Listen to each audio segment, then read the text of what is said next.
પતંગ છે કાગળની, તો આપણે આવીને આવી મી પતંગ બનાવવાની છે. હવે આપણે વણી નાખીએ.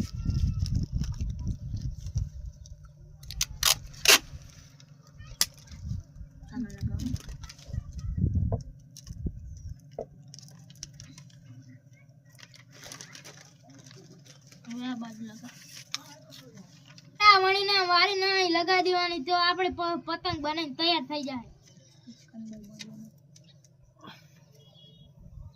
તો હવે આપણે વારીને ટેપ પટ્ટી લગાવી દેશું.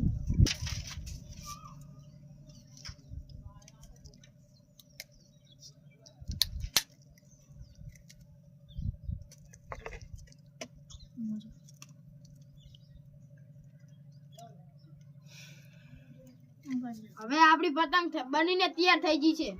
તો આના જેવી બી થઈ ગઈ છે.